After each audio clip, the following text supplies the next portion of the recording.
नमस्कार, मैं हूं पवन त्यागी। पश्चिम बंगाल की सरकार क्या दिसंबर तक गिर जाएगी?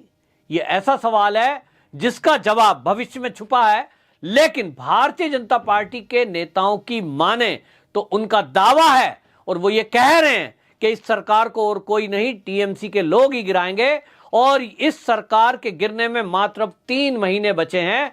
यह सरकार गिरने वाली है क्योंकि टीएमसी के विधायक और टीएमसी के सांसद ममता बनर्जी सरकार के काम से खुश नहीं है और भ्रष्टाचार जिस कदर हो रहा है उसके कारण जो अच्छे अच्छे लोग हैं ये निश्चित रूप से छोड़कर अलग हो जाएंगे, इस सरकार को गिरा देंगे और उसके बाद एक फ्रेश चुनाव ये हो सकता है। और ऐसा अनुमान लगाया जा रहा है कि अब बहुत जल्दी एक अलग गुट ये खड़ा होगा टीएमसी का, जो ममता बनर्जी के सामने फाइट करेगा। मतलब वो बीजेपी में नहीं मिलेंगे, लेकिन एक अलग से टीएमसी का एक टुकड़ा होने जा रहा है। जिस तरह से हमने पिछले दिनों देखा है कुछ पार्टियां इस तरह की टूटी हैं।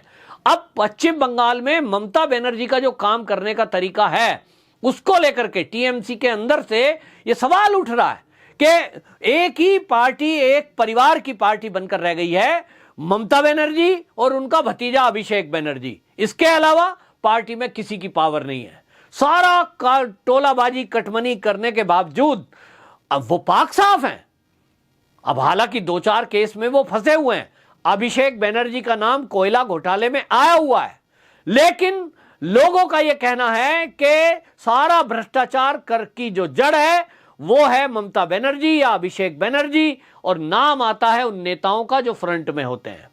जिस तरह से अनुव्रत मंडल जेल में है, जिस तरह से पार्थ चटर्जी जेल में है, लोग ये कह रहे हैं टीएमसी के कि क्या इन्हीं लोगों ने पैसा खाया?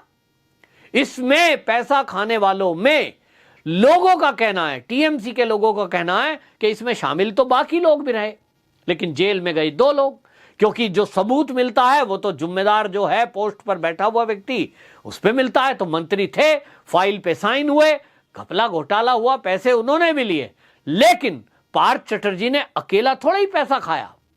जो कमरे में पैसा बरामद ईडी को हुआ है, वो जो सोना चांदी मिला है, वो क्या अकेले पार्थ चटर्जी का है? टीएमसी वाले कहते हैं ना, उसमें पार्टी के बहुत लोग इन्वॉल्व हैं। तो एक को बलि का बकरा बना दिया। और उसके बाद ममता बनर्जी का बयान क्या था? अगर पार्थ चटर्जी को गलती मिलता है इसको फांसी पे चढ़ा दो, इसका फैसला जल्दी करो। इसका मतलब आप जल्दी से जल्दी ये चाहते हैं कि इस मामले में आपका नाम ना आ जाए।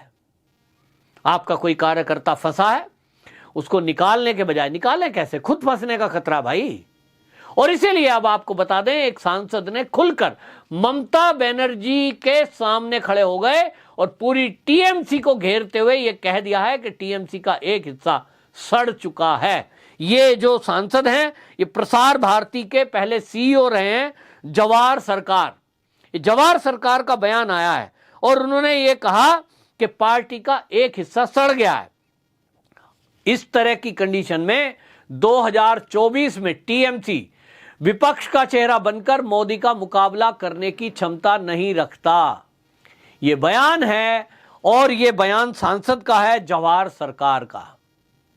ममता बनर्जी पीएम फेस बनकर 2024 के लोकसभा चुनाव में उतरने का, और उतरने का नहीं, प्रधानमंत्री बनने का सपना देख रही हैं।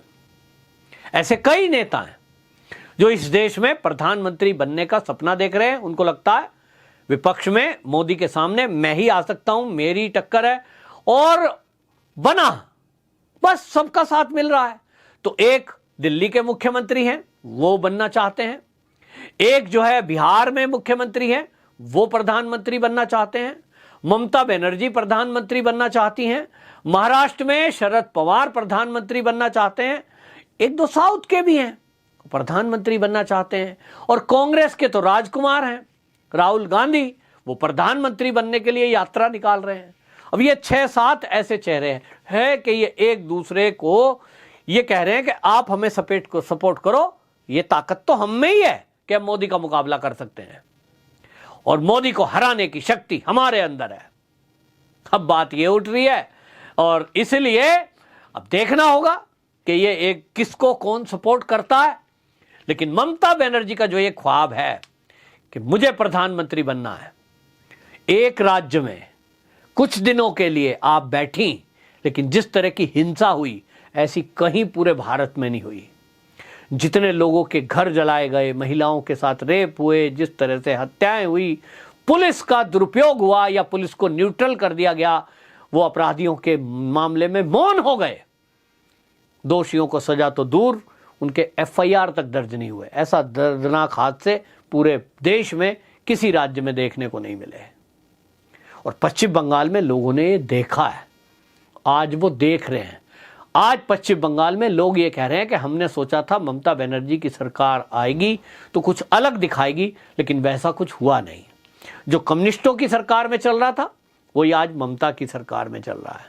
और इसलिए जो भ्रष्टाचार हो रहा है, जिस तरह से भर्ती घोटाला खास तौर पर हुआ, उसमें बहुत किरकिरी टीएमसी की हुई। और भर्ती घोटाले के बाद अब ये सवाल उठने लगे कि ये टीएमसी में अगर हम रहे तो क्या हमारा भविष्य उज्जवल है? निश्चित रूप से नहीं।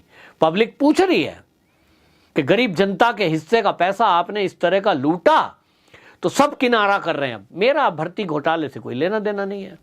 तो जो मोहल्ले के लोग हैं, जो क्षेत्र के लोग हैं, वो थोड़े ही भूल जाएंगे हमने पैसे किसको दिए।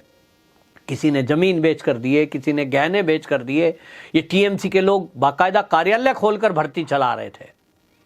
अब वो भर्ती भी कैंसिल और पैसा भी गया, तो पब्लिक कह रही है कि वो पैसा गया कहां? टीएमसी के लोगों ने लिया। दुकानदार, व्यापारी, वो भी कटमनी दे रहे हैं। और ये कटमनी लेने वाले लोग कौन हैं?